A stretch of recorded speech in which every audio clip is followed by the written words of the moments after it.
So just who were the Vikings who shaped so much of Irish history, our landscape, and even our gene pool? From those first violent raids at the beginning of the 9th century and for over 200 years after, the Viking and Gaelic worlds were interwoven, battling at war for sure, but also collaborating, trading, and even marrying.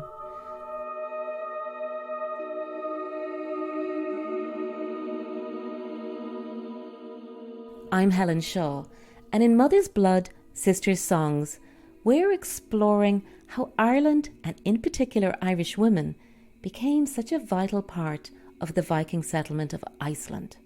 And to understand that all just a little bit better, I sat down with Viking expert Professor Poul Holm at Trinity College, Dublin.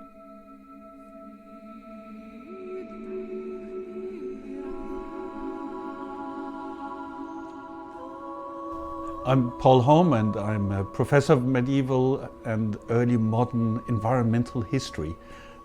So I look at how humans have engaged with the marine and terrestrial environments and survived even in adverse times. Climate change, that sort of thing. So I'm Danish. I had a background as a maritime historian in Denmark for 20 years, really looking at fisheries and shipping.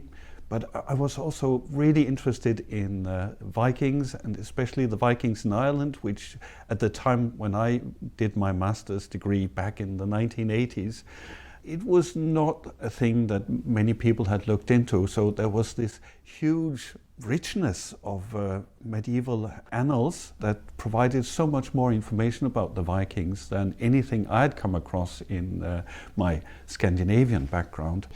So when we talk about the Norse and the Vikings in Ireland, could you maybe just at the beginning help us by, like, when we use the word Viking, who are we talking about? Yeah, in Ireland we should probably be thinking of people from Western Norway, and they seem to be on scouting missions in the 790s. They realized that there is this opportunity of going down the Scottish Isles and hitting the Irish mainland. We certainly have evidence from 794 of the first attack. We don't know if that is part of a wider raiding activity or if the annals are truly representative of what is happening. Certainly, it seems like in the first generation of attacks, there's not a huge onslaught of Viking activity. The really big increase in Viking raiding comes in the 830s. That's when we hear of flotillas of ships coming to the Boyne, for example, and setting up winter camps.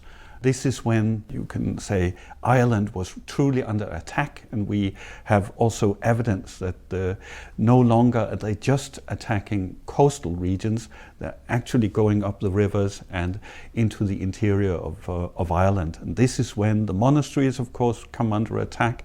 This is when the monastery of Kells, for example, is looted repeatedly. So this is really an age of peril to Irish kings. They have to decide, do they pitch battle with the Vikings, or do they try and perhaps build an alliance with some of the Vikings against other Irish kings?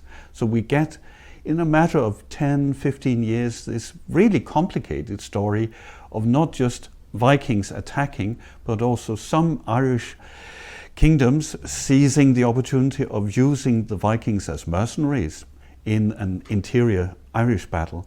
So in a matter of just the second or third generation, the Vikings are no longer just West Norwegians. They are also people who are based and living in Ireland. They are marrying Irish women, and they are also recruiting Irish people who suddenly see that actually I can have an opportunity to win riches if I join these hooligans who have now come. So we hear of the Gael, who are Irish, who have taken on the Norse ways of life and are turning into pirates. Sometimes I feel we're sitting in a culture where all these hidden traces of what happened are present. When somebody's name is McLaughlin or McAuliffe, they're actually echoing what probably is what you're talking about, this intermarrying and this settlement that would have happened across that period, particularly from 830 onwards. Yeah, this is a period of opportunity in many ways. It's also a period of disruption. All the old ways are being challenged by this incoming people who are bringing warfare, of course. They're also bringing trade, and they're bringing new ways of doing stuff. For example, they're hunting seals and porpoises, which is noted in the annals as, we've never seen that before, a big slaughter of porpoises off the coast and that sort of thing.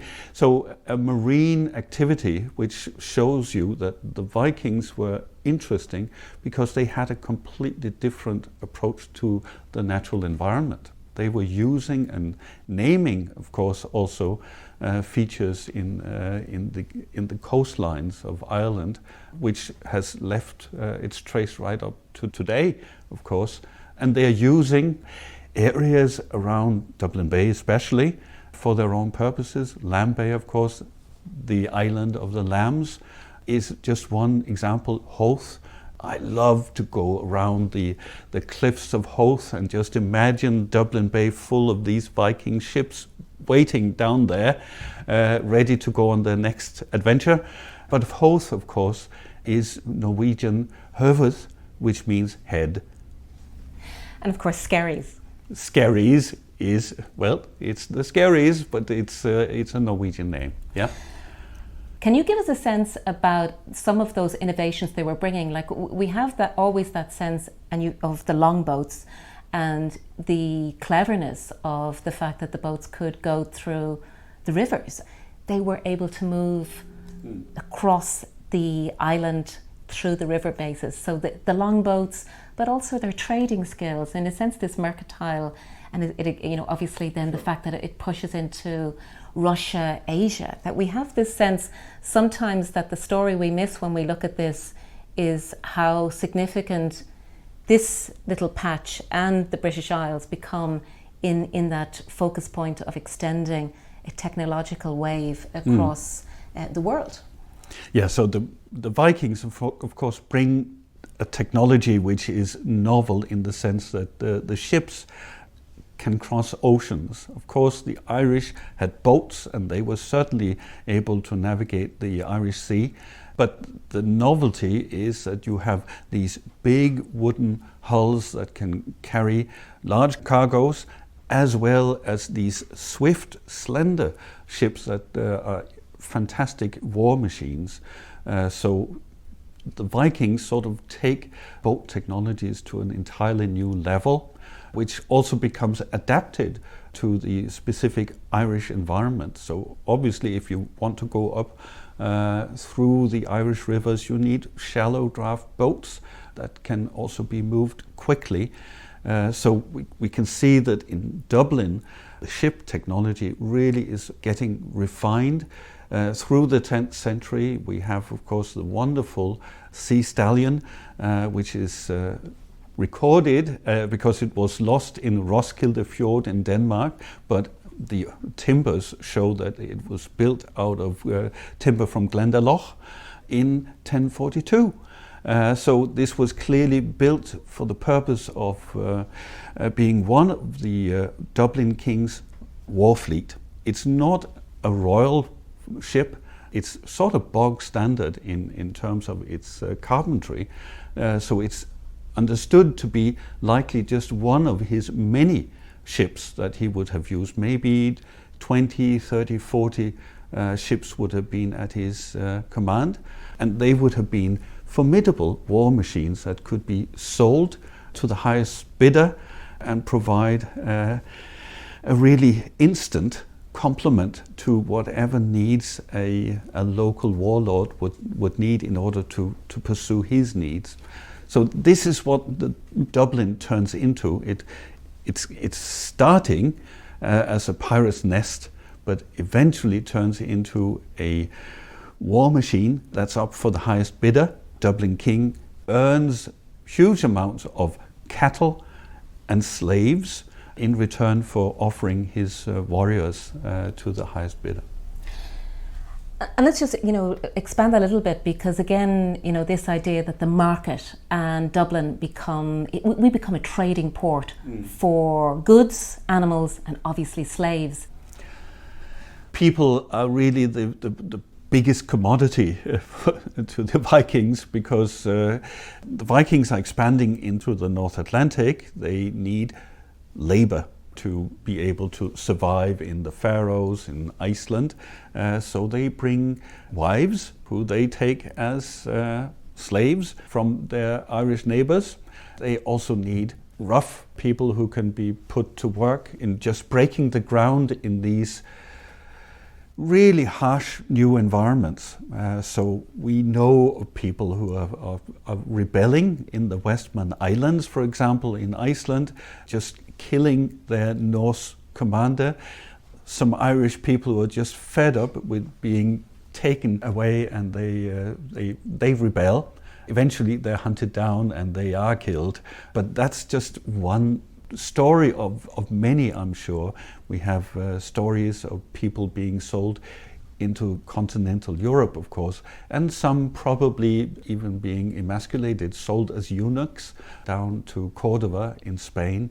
So people are really a major commodity. And of course, the Irish language picks up the importance of the market. The very word market is Norwegian and is introduced into Gaelic, Pengin, similarly. So slave trade means an increase in mercantile operations. It also means that there is people who gain a craving for luxury products. So the Vikings are able to trade Byzantine, for example, Byzantine silks into Ireland. Irish kings would have been willing to pay a high price, not least in people, to gain access to this kind of new luxury commodities. So 871, and you have this move. Can you give us a sense what's happening in the Norse Viking world that pushes that group to Iceland? Yeah, it's sort of counterintuitive, isn't it? That the Vikings having this upper hand and really creaming off the riches of England and Ireland, and then they make this move to Iceland, which we think of now as a really hostile environment, and it must have been challenging just to cross the North Atlantic to go there. And the name itself says it all, doesn't it? So why did they go? I think the attraction of Iceland was two things. One, this was an opportunity for people who were really at loggerheads with perhaps the Norwegian king. So this was a safe route for people who maybe were outlawed or maybe were just feeling the heat of home conflicts. So it's a way out.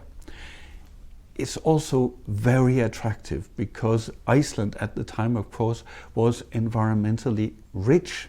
It was a place full of bird life, very importantly, full of walruses. So you can trade the tusks of these walruses to Europe. And we know that these tusks fetched a very high price. So some archaeologists even have suggested that the main driver for going to Iceland was actually the walrus trade. And of course, Iceland at the time had a milder climate. The forests were 10 times the size of what is left today. Of course, Iceland today has largely lost its forest cover. They're trying to rebuild it, but it was really deforested in the high Middle Ages. But on arrival, they would have seen a forest cover and they would have seen lush green. The grass would have been everywhere. So you shouldn't think of Iceland as that sort of lava desert that we experience when you fly into Keflavik today. You will arrive at really a deserted, barren place. You should think of lush greens, a bit like Ireland perhaps. And that, of course, meant that there was rich opportunity for pasture as well. So the early settlers would have seen this as a land of opportunity and of riches, and it's only in the course of the next 2-3 centuries that we have a catastrophic soil erosion, because clearly Iceland is more exposed, so the environment was less resilient to human uses than a country like Ireland. So in a matter of a couple of centuries, Iceland turns into this barren landscape that we know today.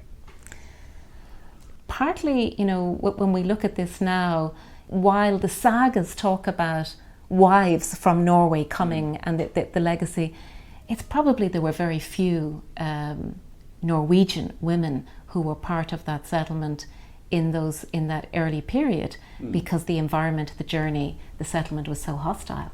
So obviously the story of the Irish slaves has been sort of not part of mainstream Icelandic storytelling, but they are there in the sagas. We hear, of course, of the slaves who are rebelling. We also hear of people who make it to the top. Melkorka is, of course, the prime example. An Irish princess who is taken as a slave, sold at the market at Brenneyjar, which is an island just off present-day Gothenburg in Sweden. And we know that Brenneyjar at the time of the Viking period was a meeting place of Danish, Swedish, Norwegians, and also, in this case, a Russian merchant who actually is the one who is putting Melkorka on the market. And eventually she is sold to Iceland. And of course, because of her innate qualities as a princess, she makes it through to become a renowned lady of standing in Iceland, even though she's brought as a slave. And in some ways, it always sounds very magical that she's this mute slave, and she's overheard when her son is 2, speaking to him in a language that Roskilde can't understand. She can speak, she's teaching him Irish. And then, the sagas have her son coming back here to Ireland to meet her father. And in some ways it always seemed like a fairy tale, and yet there is elements in which some of that could be authentic.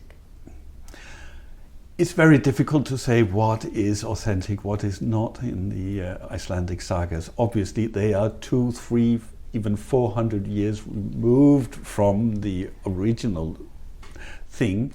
So when we talk about the Icelandic story, in a sense, the genetic research coming out now, particularly in the last 10 years, which is going into the mitochondrial DNA of Iceland, and which is showing, 65% of the female DNA came from the Gaelic gene pool, and 20% of the male from the Gaelic gene pool. It probably shouldn't surprise us because of what we know about the slave trade and the settlement. And in Iceland, in some ways, this story of the past and maybe the thrall input or the slave pool into the origin story is kind of interesting in how they have to almost reconnect the fuller picture of the settlement. I think genetics has reminded us that we obviously mixing through history. The old idea that people did not move sort of by default has been proven completely wrong. We know now that through the Stone Age, through the Bronze Age, through the Iron Age, people were on the move. There was all this mixing going on.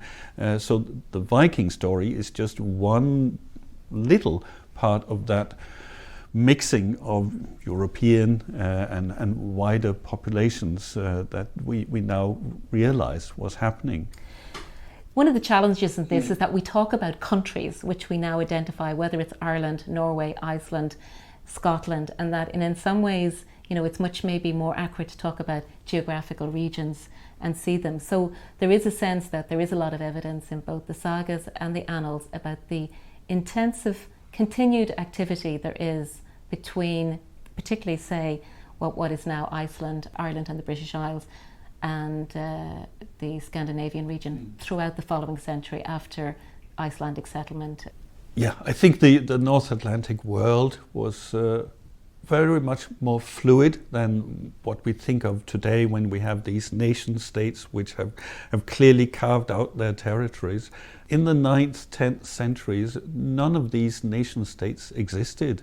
These were regions where people moved more freely. You didn't need to be card carrying your passport or anything. You didn't need to identify as this or that. You could actually choose your identity as some of the Irish did when they teamed up with the Norse Vikings, or vice versa.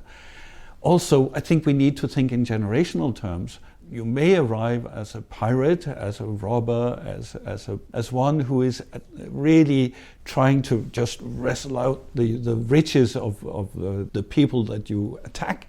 But if you settle, the likelihood is that your kids and your grandsons and granddaughters will begin to think of this as their home. They will also have attachment to the place. They will want to embellish it, and they will want to have relations with people and neighbors. They will turn into maybe not peaceful agriculturalists. We have this wonderful story in the Orkney saga of Svein. Even in the 12th century, every springtime he would go on his spring trip, go raiding, then come back to farm, and then he would do a second autumn trip to do a bit more raiding. So these were certainly not your ideal neighbors, but certainly they would also be very different from the kinds of people who would have no attachment to the region. And I think that sense of people adapting and transforming themselves and learning from each other, and of course mixing blood through time, makes it really incumbent on us to not just think of one Viking age. We should think of a probably Hiberno-Norse time of fluidity where people are experimenting, and only as a result of 200-300 years of interaction do we have clearly identified ethnicities that are then again, of course, challenged by the arrival of the Anglo-Normans. So it's a super interesting period because it challenges all that we've been taught in our childhood.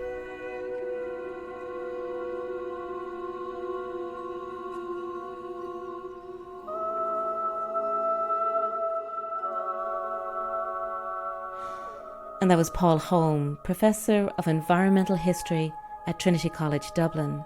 And as you can hear, he's a passionate expert on the story of the Vikings in Ireland. And if you want to find out more about our project, Mother's Blood Sisters Songs, do go to the website mothersbloodsisterssongs.com. Thanks for listening.